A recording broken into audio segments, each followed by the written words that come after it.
அஸ்ஸலாமு அலைக்கும் வரஹ்மத்துல்லாஹி வபரகாத்துஹு. பேரன்பிற்குரிய அல்லாஹ்வின் நல்லடியார்களே, ஜம்மியத் உலமாய ஹிந்தினுடைய ஒரு சிறு அறிமுகம் தொடர் காணொளிகளை நீங்கள் பார்க்கலாம்.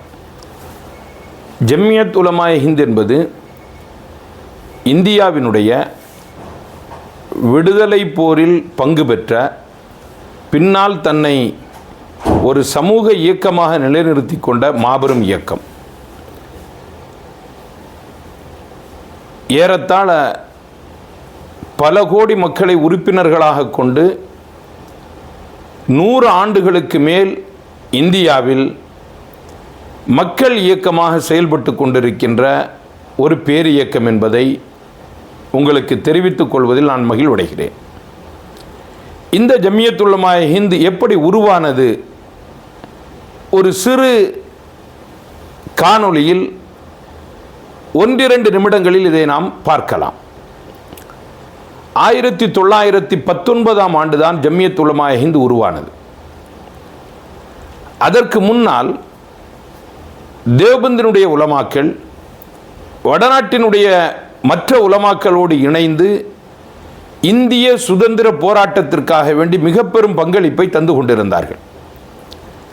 அதில் மிக முக்கியமான ஒரு இயக்கம் தஹ்ரீக்கே ரேஷ்மி ரூமால்.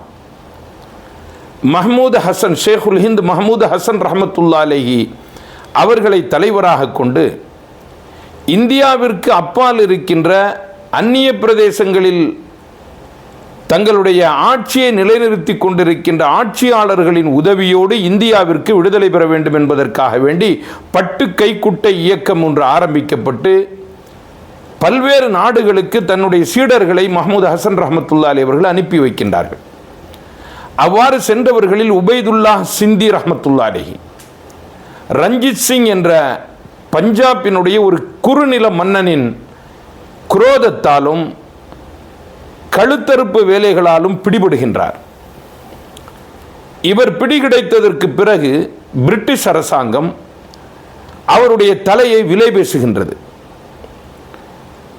இவருடைய உயிர் போய்விடும் என்ற காரணத்தினால் மஹ்மூத் ஹசன் ரஹமத்துல்லாஹி அலைஹி அவர்கள் மக்காவிலிருந்து தன்னை வெளிப்படுத்தி அந்த பிரிட்டிஷ் அரசாங்கத்திடத்திலே தன்னை ஒப்படைக்கின்றார்கள். பிரிட்டிஷ் அரசு பிடிக்கின்றது, மால்டா சிறையில் அடைக்கின்றது. 3 வருடங்களாக கொடும் சித்திரவதைகள். ஹுசைன் அஹமது மதனி ரஹமத்துல்லாஹி அலைஹி அவர்களோடு மால்டா சிறையில் இருந்தார்கள்.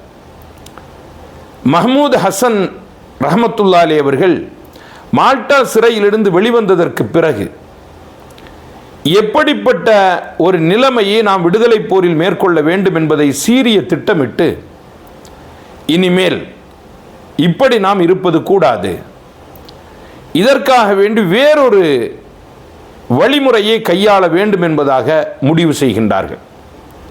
அது என்ன வழிமுறை?